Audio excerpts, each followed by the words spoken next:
It's morning, and that means it's time for Rotten Mornings. The best way to start your morning off rotten.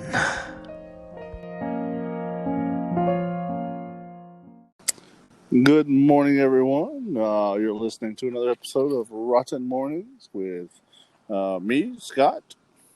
And me, Scott. Matt, Scott. screwed it up. You messed up your own name. Shoot. Dang it. Shoot. It was really funny because I just started this podcast and I was like, with your host, Scott, and okay, Matt, you can say your name, Matt, and then nothing happened. Yeah, because I wasn't there. Yeah. Something happened. I quit. Not before me. You doing good this morning? Yeah, I'm good. Yeah, had your coffee this morning? I have. Good. Weren't on yesterday because had a late night with the haunt the night before. Late night. Glad to have you back. Our episode yesterday, I don't know if you caught it, it was 6 seconds long. I did catch it. Wow. It was so small, it was viral. Ooh. I don't know that. I mean, right off the jump. I don't know that I should be that excited about it, but I am. So we got a lot to cover today. Let's hope we know what we do. Let's hope we do know what we do. Yeah, so, let's see what happened 2 days ago that we didn't cover. We had our Ice Shark episode of Rotten Mornings, for one thing. We did, and that's forgettable. I enjoyed the hell out of that episode. I like that episode.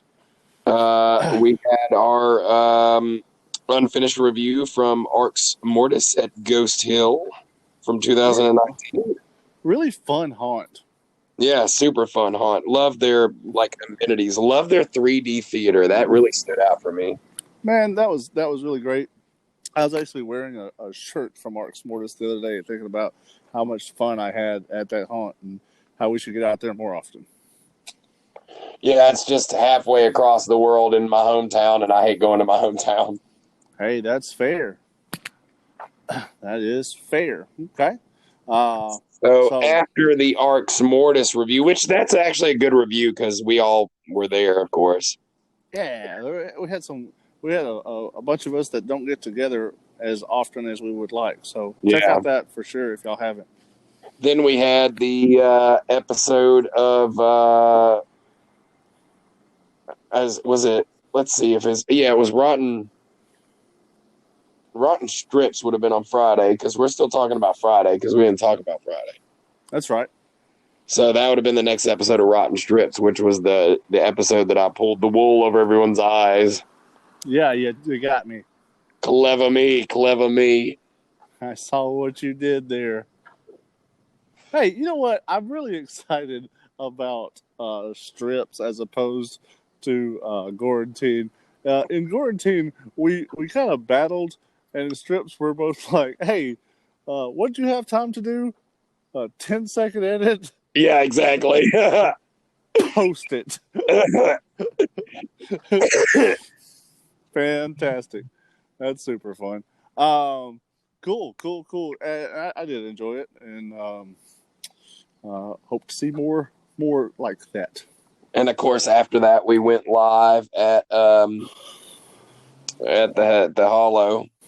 Hey guys, when we go live, man, the more you guys interact, the more hype those videos are, the more fun those videos are. We're going live for you guys, so don't be afraid to ask questions and talk to us. We may miss it, but I know that the 3 or 4 people that listen to this podcast hear us all the time say, "Hey, interact," but we'd really like to turn up the interaction on our stuff.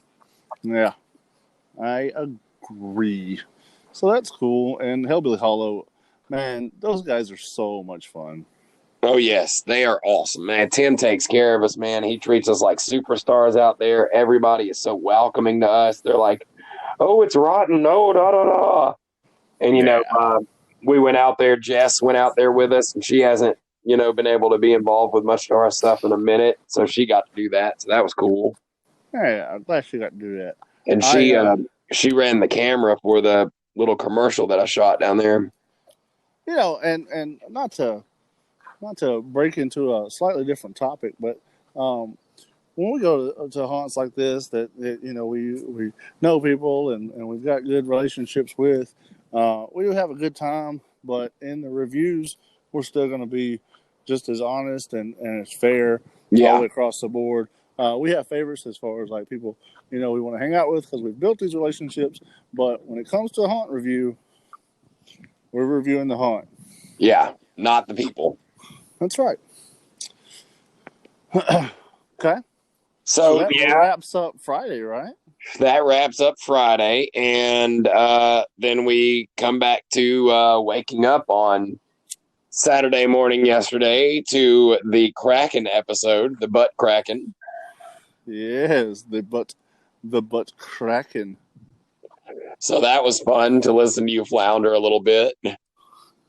I like that little snippet about the Kraken and I guess cryptids that it's not all just people just think it's all myth or legend, and this is one that we solved and then came back and solved again. So I think that's neat. Yeah. So then we had that I released the little bathroom commercial that I shot at Hellbilly Hollow. Guys, if you haven't seen the bathroom commercial, I gotta tell you, don't. Tim's been wanting to shoot something like that. He has been on me about it since they put the bathroom in. I was like, let's do it, man. Let's just come up with something and shoot it. So it probably took me we probably spent about 10 minutes shooting that crap. It was hilarious. It looks like it was a lot of fun to shoot, and for me, it was a lot of fun to watch. Yeah, it was a lot of fun. I'm sure he was super, super happy with it. Cool. We also released a bunch of other stuff on Saturday. Yeah, we did. After that, we had the first part of Clown House on the Rotten House episode, which is the first part of me building the clown area for the yard, which was an all right episode. It's really a part 1 to a part 2. The part 2 has more stuff that's a little bit more entertaining. Mm-hmm. You always say that, man. You downplay that, brother. You can't do that because you're an entertaining guy, and it's entertaining to just watch you just be yourself. I appreciate that. I think that's one of the things that we both kind of do is like, oh, we have to be entertaining. Like, no, we kind of are entertaining. Like, true. That's true. Just kind of we have an always on mentality. It's exhausting. Yeah, and we always think that we're not hitting as good as we should be. We're constantly saying, "Oh, not good enough, not good enough, not good enough." Yeah, I think that comes from two things. I think one of that is that we kind of beat ourselves up. We hold ourselves. I guess we think we hold ourselves to a higher standard than what we're producing. And the other part of that is we've never done anything good. Yeah, exactly. Yeah. We really hold ourselves to a high standard that we don't care about. Well, it's just like, when I'm making these commercials for the haunts, they don't pay anything for them, but good God, man, I'm looking at I'm going to let them down. This isn't going to be what they want. This isn't going to be good enough. And it's like, dude, it's free. It'll be perfect enough. Oh, I got to get with you later because I am working on a little teaser trailer for a haunt that's not open this year, but a little teaser for next year when that haunt rises from the dead. Oh, nice. Yeah, that'll be a lot of fun. Okay, what else did we release? After that, we had the unfinished reviews from 2019 at the Easterbogue Manor. I hate that I missed that one. I think that's one of the few haunts that I personally haven't got to go to. So seeing that footage, which I hadn't seen, that was the first time. That's fun. It was pretty good. I mean, there was a little bit more footage there, but there wasn't it's kind of just a house. So there wasn't a whole lot of footage I could catch out there. You know what I mean? Totally understand. Totally understand. Is that open this year? Yeah, that was actually the first year that they were open too. This year they opened this year. Yes, they are open this year. Oh, okay, cool. Well, maybe I'll get to catch it at some point during the season. Yeah, them and the Territorium over there are open. Okay, great. Okay, and after that, And then after that, we had the episode 10 of our Rotten Strips. we did have It's a that. very Okay, moving on. very interesting voice. No, it's good. The filter was fun. I hate that the audio got dropped a little bit, but it was still fun. Oh my God. Listening to what Facebook did to that audio after I was so proud of having it up and having something to put up. Yeah. I was just like, hello, darkness, my old friend. Do you think you're going to start a series where, like, some unknown entity is hunting Scott, and at the end of it, you're like, well, what are you doing there? No!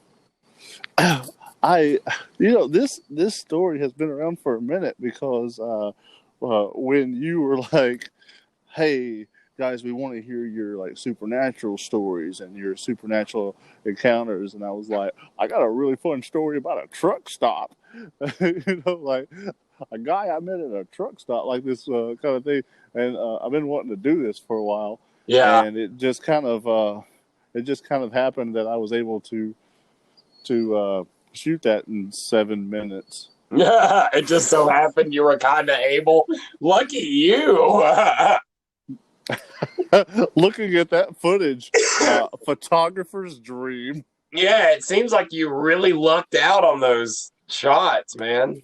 And after I finished it, I went back and looked at the budget that I spent on that, and I was like, did I really need to rent 2 cars for that? A professional driver. Yeah.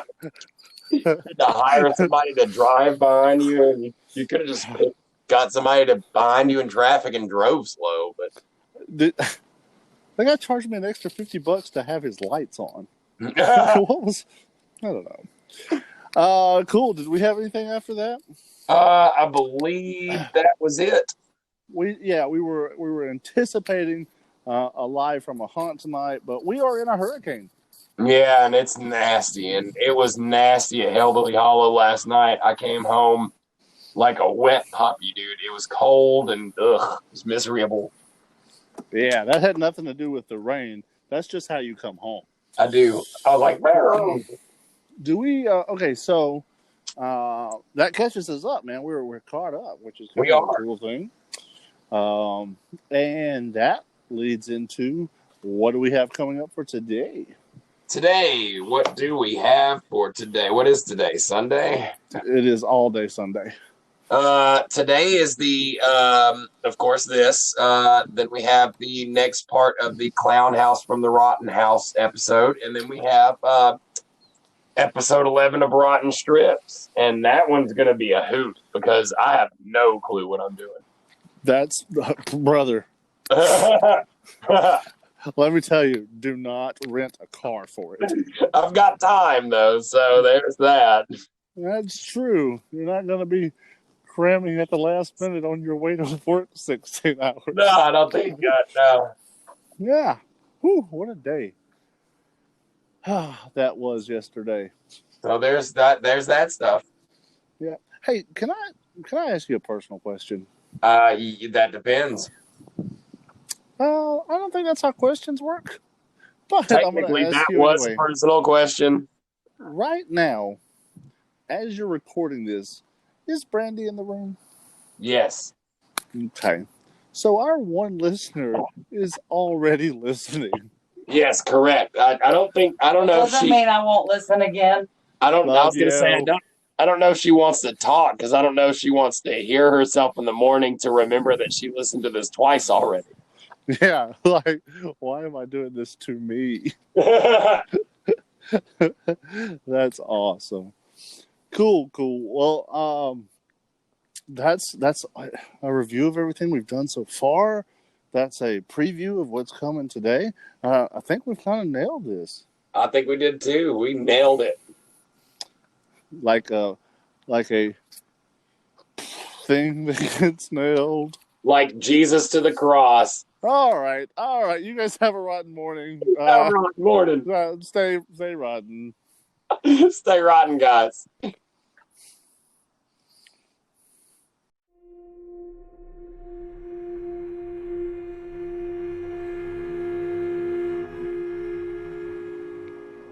Sloss Furnaces was once the largest manufacturer of pig iron in the world.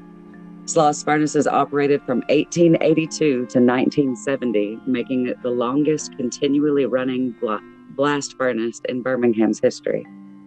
In the early 1900s, during the graveyard shift, the period between sunset and sunrise, they would normally have a skeleton crew of nearly 150 workers to keep the furnace fed. During the summer months, the temperatures throughout the plant would reach more than 120 degrees. Lack of sleep, the heat, and low visibility made working the furnace literally a living hell, and only the poorest of workers, desperate for employment, would work it. So during this time, during the graveyard shift specifically, 3 times more than any other shift, the amount of people would die during the graveyard shift. Countless others would lose their ability to work due to accidents and mishaps. There were even explosions, and several workers were left blind. And this, of course, led to the many repeated stories of paranormal activity that people have witnessed there.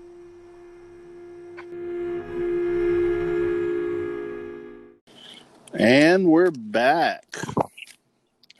Right? We are. We are. Cool. And I am super excited about this topic because it's one that you have and I have personal experience with. Oh, no. What is it? This is my favorite part of the show. Guys, y'all know that Matt knows the topics before we go into these shows. So as soon as I get talking to Brandy's right here. Yep. And I know better.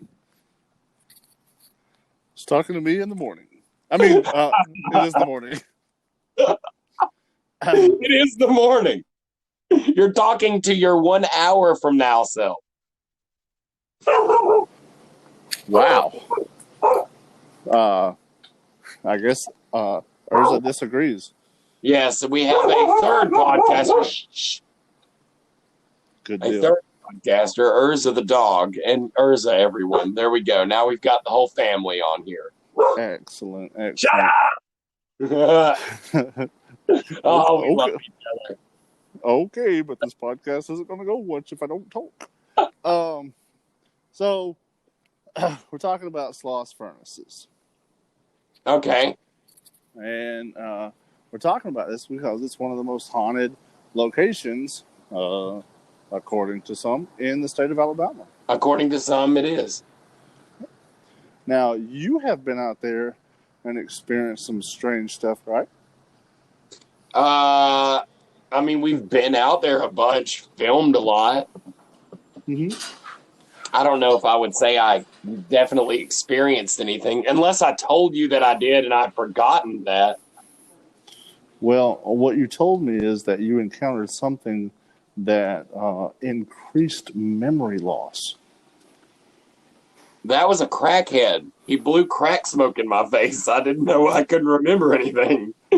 Okay, so that's one thing you got to look out for at Sloss Furnaces. That's true.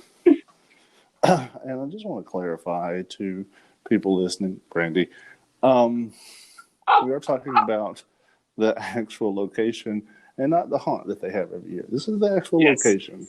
The actual play, and that's the thing about Sloss that's really super fun is you can just go to Sloss as a private citizen, sign a book, and you can just wander around. It's awesome. It's great out there. It is really neat. It's a really cool place to shoot, a really cool place to explore, and a great place to get tetanus. Yes. Mm-hmm. So all of those things for haunted houses, that and the spook trail are number one on possible tetanus situations. That's true, and we don't say that to be derogatory. It is something that people are proud of. Clearly. Clearly, or there would be something different happening. So kind of a history of Sloss Furnaces for our state listeners who may not be familiar with the story. Birmingham kind of sprang up out of nothing when they discovered this mineral here. They were able to take that mineral, mine that mineral, and turn this into a steel city. It grew up so fast, it developed the nickname of the Magic City, because it was almost by magic how fast it developed. And at the Sloss Furnaces, where they would make steel, it was not heavily guidelines as far as safety and stuff like that. And there were a lot of people who died there. It's interesting. That's kind of your wheelhouse, huh? What do you mean? Safety and all. Yeah, it is. And Brandy as well. So it was really that these incidents at locations and factories like this is what led to a lot of the OSHA rules and stuff that govern stuff today. It's kind of neat, huh? Yeah, when they were finally like, you know what? We can't keep having all these 12-year-olds fall into the furnace. We got to do something different. That's right. So they changed it to 13. Yep.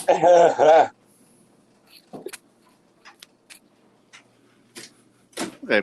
Oh, sorry. It was a quick little break there while I started laundry. So I guess stuff from getting stalled. That's good. It's good. Yeah.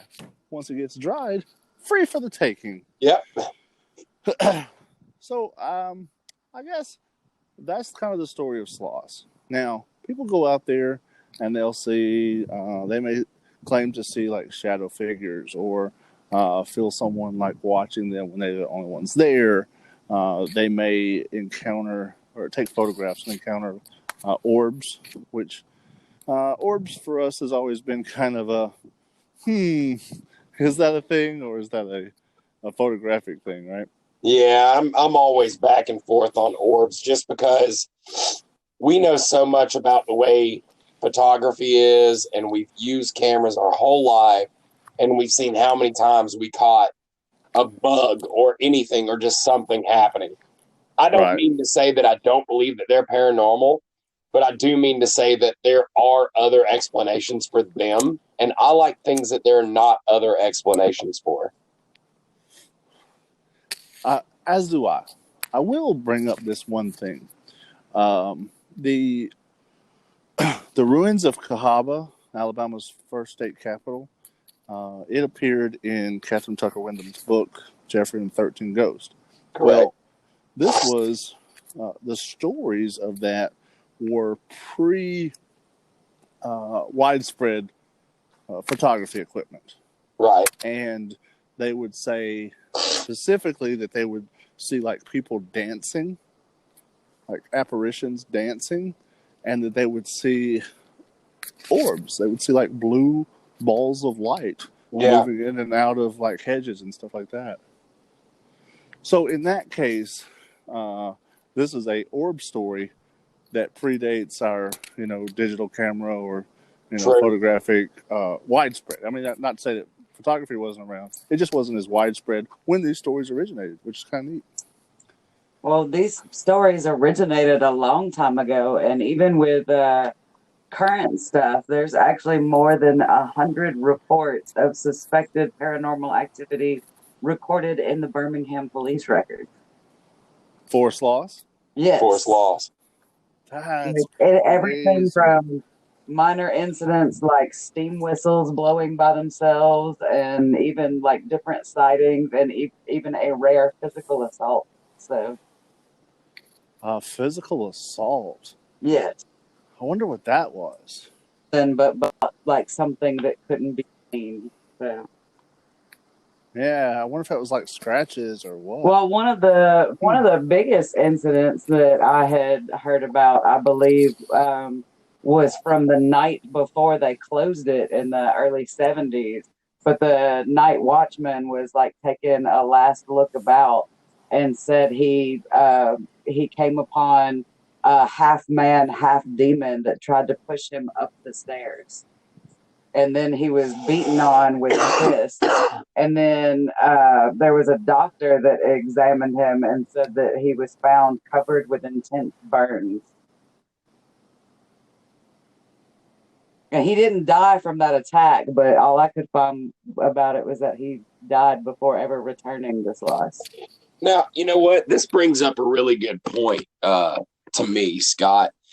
Do you remember a few weeks ago when we were talking about how we'd been outnumbered by women in our group, and I told you that the reason was because women are smarter than us?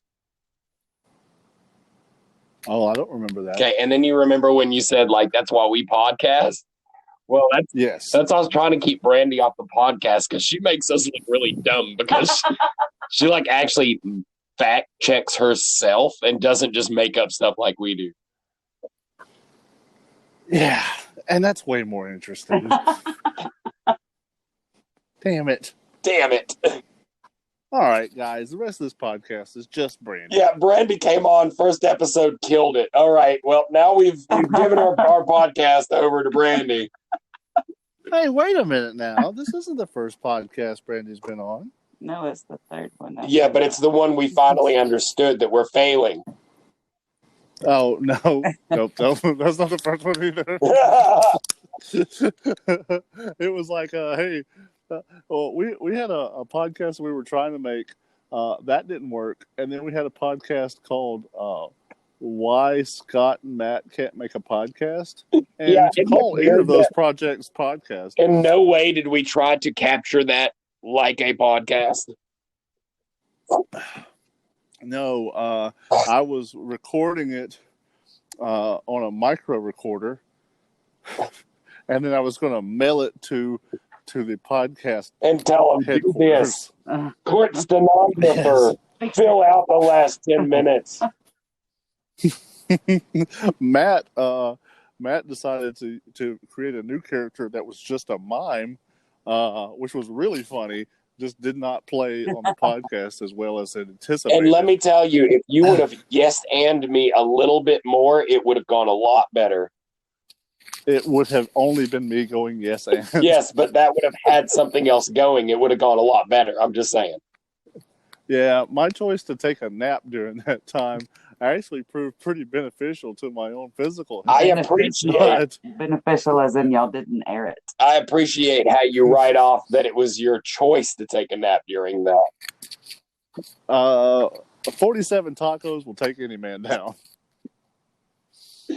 You know, that's not how a roofie works, right?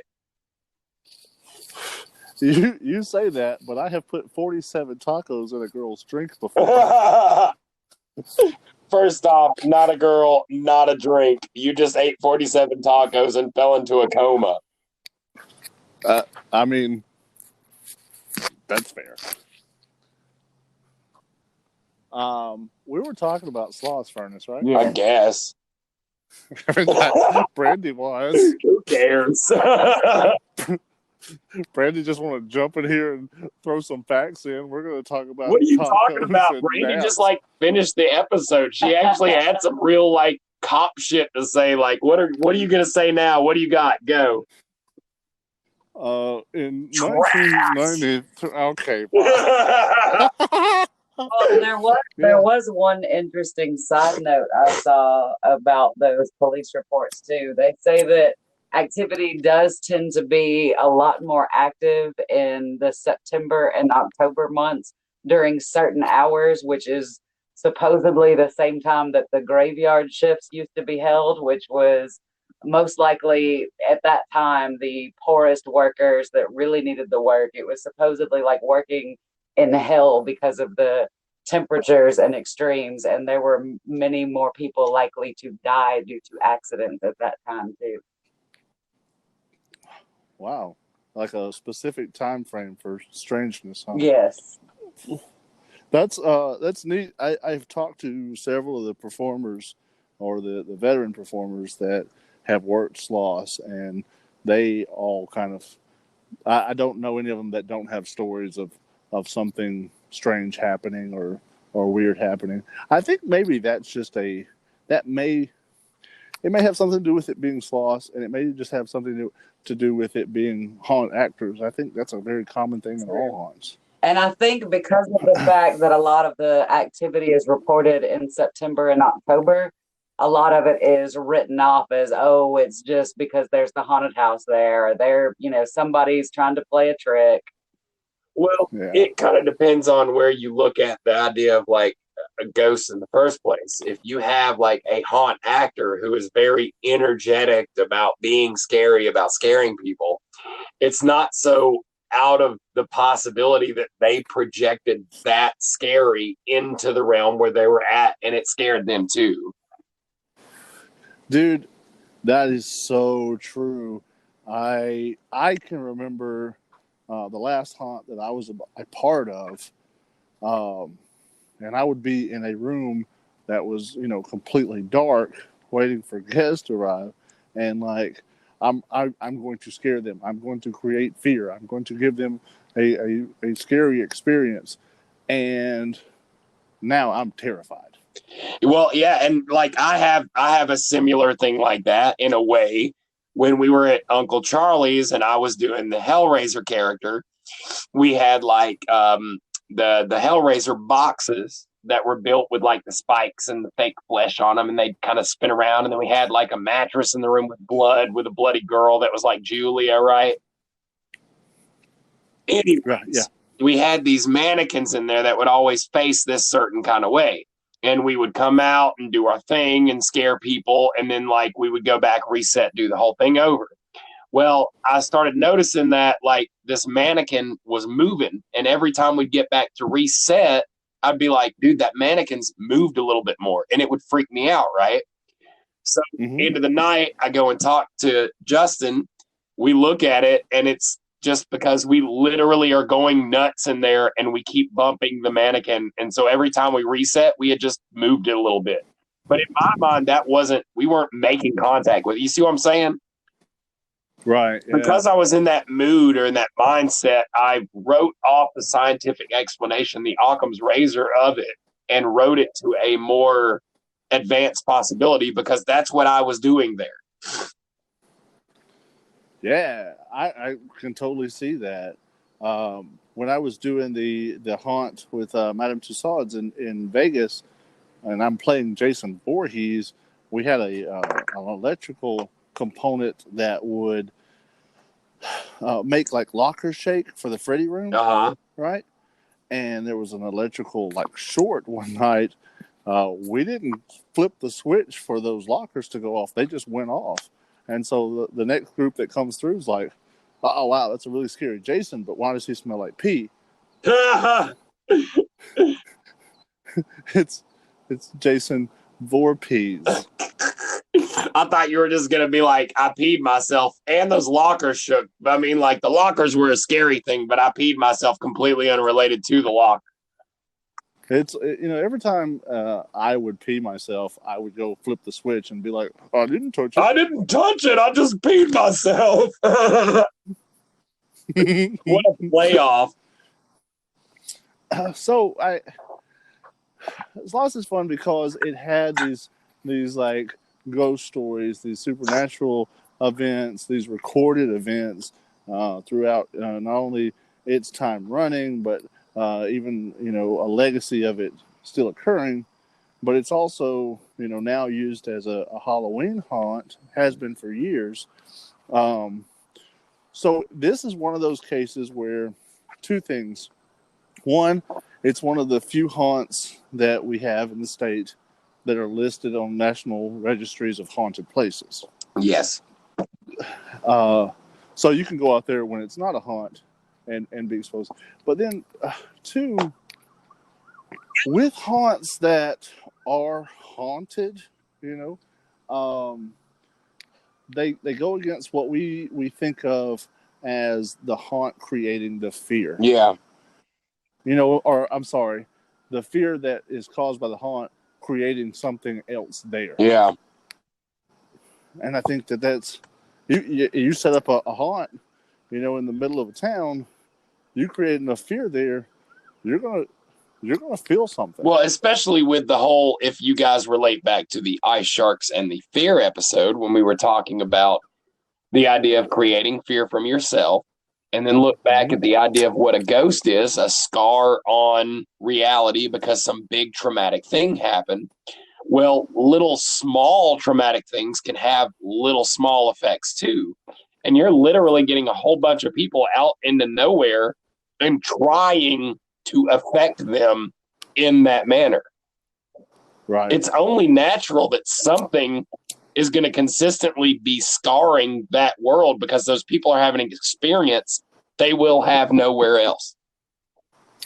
Yeah, and that was the thing I was trying to explore in the episode of Rotten Strips, was that haunts exist and they create these fear factories. Yeah. Fear producing facilities, and then if we don't have those, is that good or is that bad? Oh, that's horrible. I think so. I don't think it goes back to your thing about fear not being bad. Exactly, because without fear, then what the fuck do we have? We think we can just do anything. Right. I don't know why it flashes in my head, but the Care Bear stare, and then like the Gloom Bears, like they were essentially doing the same thing. They were creating an emotional response for the satiation of the situation. There you guys go. Care Bears. So we're going to talk about Care Bears in the middle of our Sloss episode. Okay. Well, I think we've pretty well covered the haunt and the topics that we wanted to talk about. Was there anything you wanted to add? No. I would say, when Sloss is open, go check out Sloss. It's a good haunt. It's super fun just to go through by yourself, though, when nobody's there. That's the best fun. Also, totally agree. Look up some information on Sloss. There's been a couple like the ghost hunters and stuff that have gone there. So if y'all want to seek some more stuff out, I think there was a Ghost Adventures that did one there too. So there's all kinds of info out there about Sloss. That's an easy one to find stuff on. It is definitely a paranormal research collective destination. Everybody wants to go there, and there's several in the state, but that's one that everybody has on their list to at least hit once. Yeah. So, Brandy, did you have anything else? No, I think that's it. Hey, would you like to say good morning to yourself, Brandy? Good morning, Brandy. Brandy, thank you so much for joining us for this episode and for adding so much. And Brandy, thank you so much for listening to this episode. And I will. Me and Matt joke, but we also will. Yes, we will. We got to get those 3 views every time at least. Are you guys popping in the ear pods and walking around the house both independently listening to the episode? Depends on timing. Actually, I would say normally we listen to it on the speaker when Matt listens to it, and then I end up listening to it again with my headphones. Oh, you are a glutton for punishment. Right? And she stays with me all the time, too. Jesus. She's got you in multiple forms continually. Horrible. Yeah, like, what is it? Solid, liquid, and gas. Well, I know about the gas. Yeah, I bet you do. I also know about the liquid. They both come from the same place. It's weird. That's tequila and tacos for you. All right, guys. Well, thank you guys so much. This was a lot of fun. To anyone who's listening, hey guys, if you're listening, let us know. Yeah, please. We will acknowledge you in this podcast if you let us know that you listen to the podcast, we'll call you out and thank you on air. Yeah, we will call you out and be like, hey, if you really listened, and tell us what we said after we called you out on the podcast. No. If they've heard up to this point and they hear we say, tell us that you listen to the podcast, then we'll know they got it. Yeah, well, so we're good. So we can never start any of our podcasts by asking them to tell us that they listen, though. Yeah. Hey, did you find this podcast by mistake? You probably won't listen to it tomorrow, but on tomorrow, we'll tell you things. Yeah. Well, guys, have a rotten morning and stay rotten. Stay rotten. Have a rotten morning.